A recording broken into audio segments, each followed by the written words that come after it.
नमस्कार दोस्तों, हमारे चैनल एजुकेशनल हब में आपका स्वागत है। वीडियो को लाइक करें, चैनल को सब्सक्राइब करें। आज का हमारा टॉपिक है एम्पुटेशन। ठीक है, एम्पुटेशन का मतलब होता है किसी भी वस्तु को, किसी भी सामान को, किसी भी बॉडी पार्ट को या कुछ भी जहाँ एक जगह से हम दूसरे जगह पे ट्रांसपोर्ट कर देते हैं। ठीक है, या फिर एक जगह से हटा देते हैं, निकाल देते हैं, उसको हम एम्पुटेशन कहते हैं। ठीक है, यहाँ पे हम एम्पुटेशन की बात करने वाले हैं हमारे मेडिकल टर्म के बारे में। ठीक है, तो एम्पुटेशन एक सर्जिकल प्रोसेस है। ठीक है, जिससे कि हम किसी भी बॉडी पार्ट को, जो हमारा शरीर का पार्ट होता है, जो कि नेक्रोसिस होता है, गैंग्रीन हो जाता है, जो ख़राब हो जाता है, जैसे कि जहाँ ब्लड सप्लाई नहीं हो पाती है, उस पार्ट को हम हटा देते हैं। ठीक है, या फिर किसी का रोड ट्रैफिक एक्सीडेंट हो जाता है, क्रॉस हो जाता है, या फिर कोई मतलब किसी भी कारण से उस जगह शरीर के किसी पार्ट पे ब्लड का फ्लो नहीं जा पा रहा है, ब्लड का प्रोसेस सर्कुलेशन नहीं हो पा रहा है, या फिर वो जगह सड़ गया है, नेक्रोसिस हो गया, वहाँ का टिश्यू सारा सड़ गया, तो उस जगह को हम क्या करते हैं कि शरीर से एम्प्यूट कर देते हैं, मतलब एम्पुटेशन कर देते हैं, हटा देते हैं, कट कर देते हैं। तो इसका एक सिंपल सा डिफिनेशन ये भी कह सकते हैं कि amputation is a surgical process in which we amputate the body parts. ठीक है, ऐसा डिफिनेशन मैंने कुछ लिखा है, तो इजी लैंग्वेज में ही है, आपको खुद समझ में आ जाएगा, समझाने की ज़रूरत नहीं पड़ेगी मुझे। देखिए, amputation is a removal of limb. Simple, एक लाइन तो यही हो गया। एम्पुटेशन मतलब क्या कि रिमूवल ऑफ लिम्ब, लिम्ब को रिमूव करते हैं, वो उसको एम्पुटेशन बोलेंगे। ठीक है, पार्ट ऑफ, तो यहाँ पे देखिए पार्ट्स और टोटल फॉर्म ऑफ बॉडी। ठीक है, ये एक लाइन हो गया। उसके बाद देखिए सेकेंड लाइन में क्या है हमारा, disarticulation is removing the limb through a joint. ये भी मतलब एक लाइन हो गया। ठीक है, कि disarticulation is removing the limb through a joint, मतलब जॉइंट के मतलब आप मैंने पहले ही समझा चुका है, आप बस पढ़ लीजिए, आपको खुद समझ में आएगा। डिसआर्टिकुलेशन कर देते हैं, अगर रिमूव कर देते हैं किसी भी लिम्ब को जॉइंट से, उसको एम्पुटेशन कहते हैं। Mostly the lower limb are more common than upper limb, ये इंपॉर्टेंट पॉइंट है। ज़्यादातर हमारे शरीर का जो लोअर लिम्ब है वो ज़्यादा कॉमन होता है अपर लिम्ब के अपेक्षा में। ठीक है, कि हमारा जो शरीर का लोअर लिम्ब है, जैसे कि पैर, उंगली, पैर का हिस्सा जो है वो ज़्यादा अफेक्टेड होता है। ठीक है, एम्पुटेशन का शिकार होता है अपर लिम्ब की अपेक्षा। ठीक है, अब यहाँ पे हम देखेंगे कुछ काउज है। ठीक है, थोड़ा काउज के बारे में देख लेते हैं। तो 3 काउज है हमारे पास। ठीक है, natural cause, accidental cause, cold steel gun shot cause. ठीक है, अब हम देखेंगे नेचुरल काउज के बारे में कि नेचुरल काउज में क्या क्या होता है। तो नेचुरल काउज का पहला है कॉन्जेनाइटल ऑब्सेंस। ठीक है, दूसरा है वुंड इन्फेक्शन। तो अभी हम देखेंगे नेचुरल काउज में, नेचुरल काउज की बात कर रहे हैं तो यहाँ अभी 2 है और पीछे में भी है, मैंने लिख रखा है, बहुत सारा है।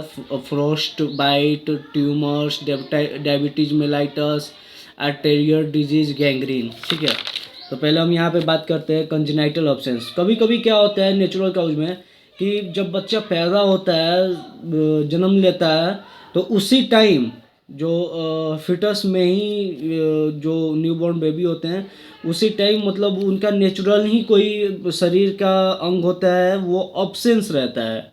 ठीक है, किसी का पैर में 4 ही उंगली है तो 2 ही उंगली है, तो हाथ में 3 ही उंगली है तो 6 उंगली है, तो ये सब जो केस होता है, या फिर किसी का हाथ ही नहीं है तो ओठ ही नहीं है, तो मतलब ऐसा केस मिलता है। ठीक है, तो ये उसको हम बोलते हैं कॉन्जेनाइटल ऑब्सेंस। ठीक है, अब ये हो गया दूसरा वुंड इन्फेक्शन।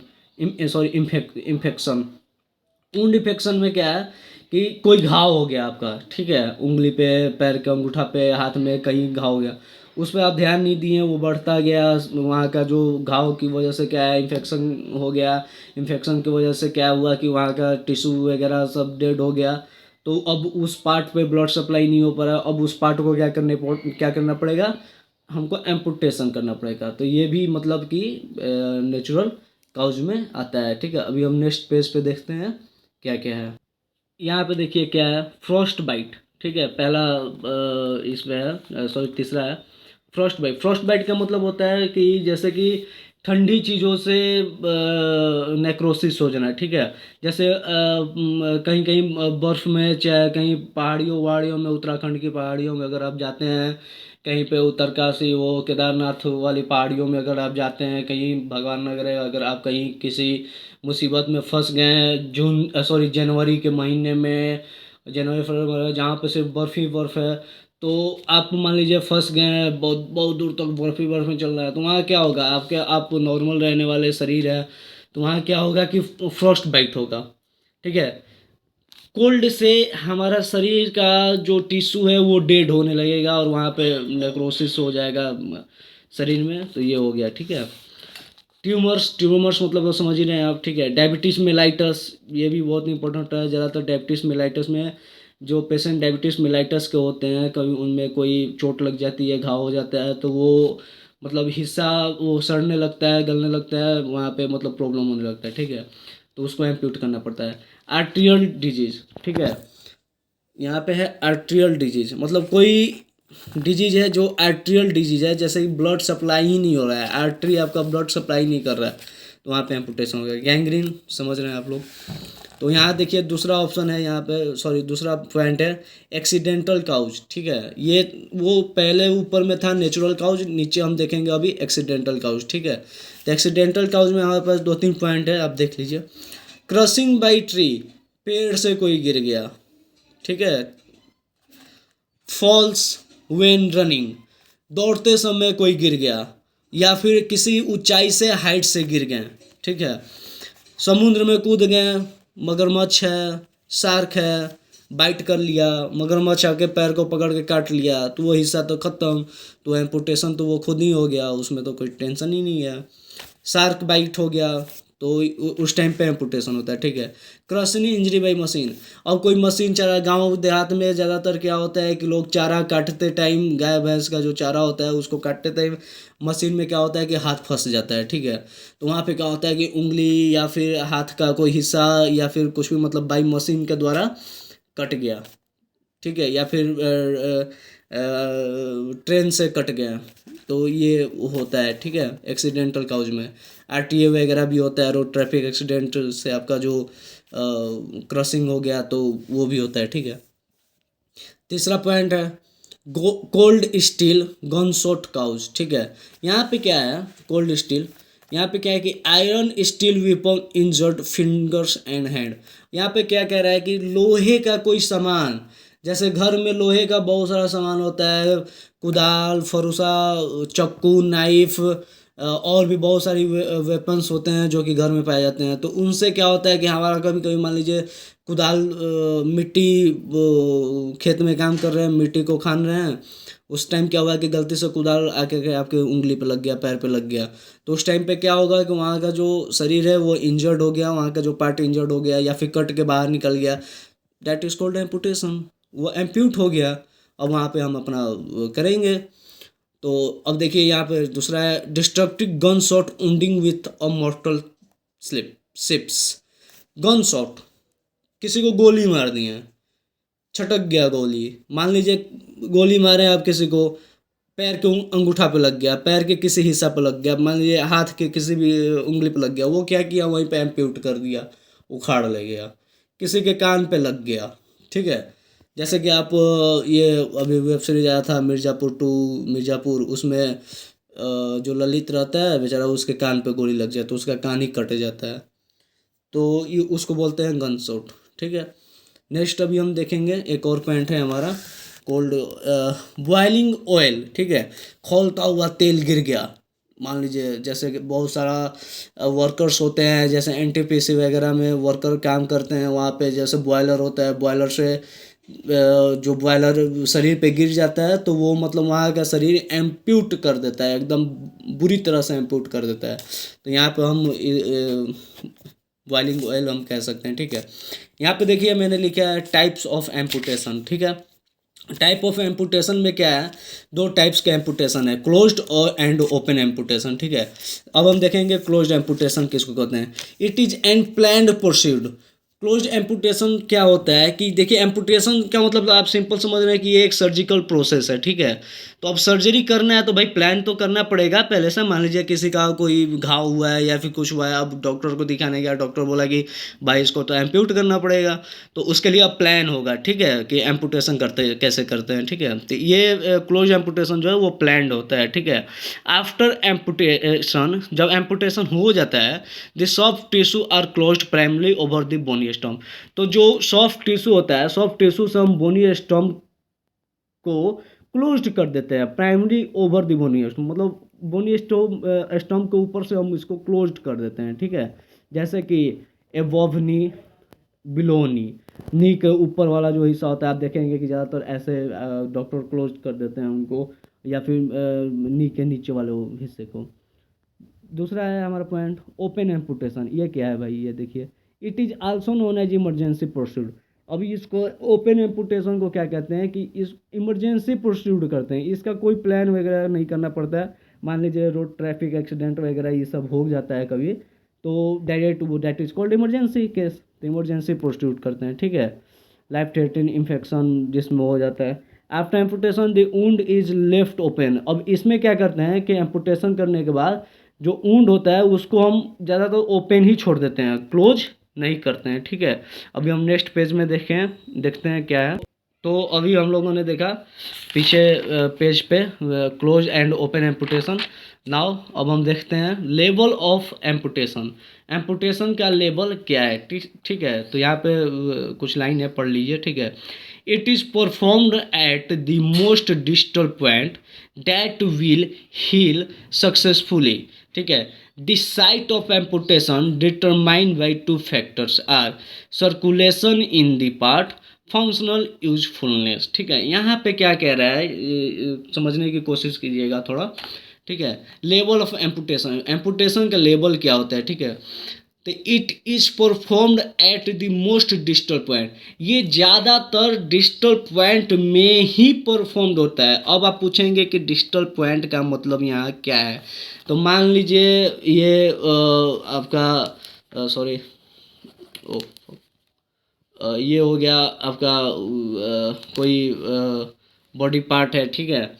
ऐसे ही हुआ अपना, ऐसे यहाँ से हाथ निकला, तो हाथ का डिस्टल और प्रोक्सिमल पार्ट क्या है, ये डिस्टल पार्ट हुआ, ठीक है, और ये प्रोक्सिमल पार्ट हुआ, ठीक है।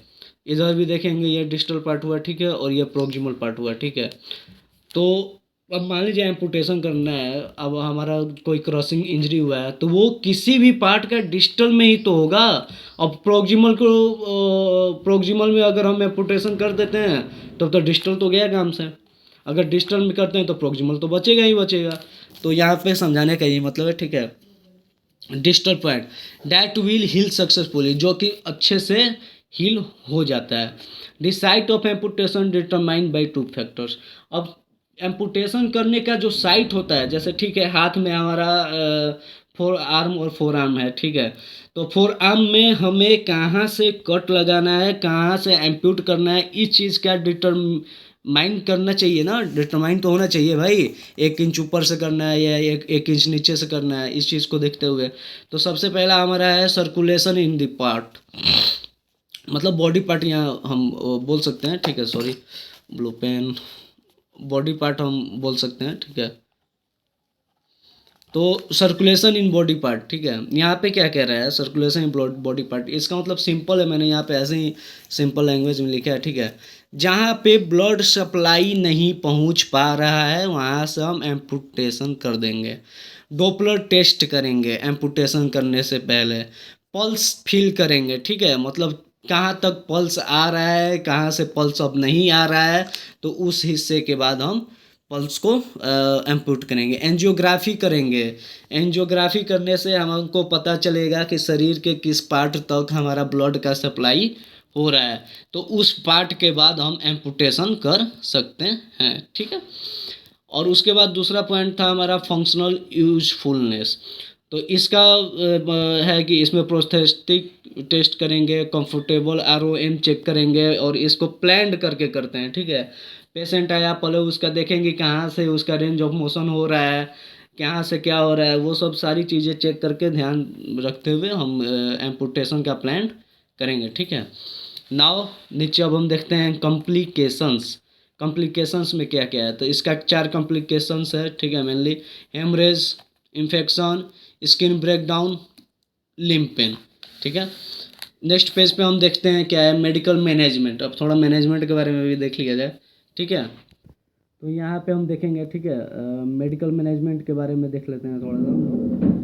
तो यहाँ पे मेडिकल मैनेजमेंट का हमारा पहला पॉइंट है, the treatment of objective to achieve healing of the amputation wound, ठीक है, सिंपल लैंग्वेज में सारा लिखा हूँ, ठीक है, आपको समझ में आएगा अच्छे से। तो the treatment of objective to achieve healing of amputation wound, आया समझ में, कि हमारा ट्रीटमेंट अचीव करने का, ऑब्जेक्टिव पे ट्रीटमेंट करने का अचीवनेस यही है कि वो वुंड जो है वो हील हो जाए, एम्पुटेशन जो हमने किया है वो हील हो जाए, अच्छे से हो जाए, ठीक है। Antibiotic therapy continue after amputation, amputation के बाद एंटीबायोटिक थेरेपी हम कंटिन्यू करते हैं। पेन मैनेजमेंट देखेंगे, ठीक है, और भाई पेन तो करेंगे ही, तो भाई पेन किलर वगैरह दवा वगैरह तो चलाएंगे ही, पेन मैनेजमेंट करेंगे ही।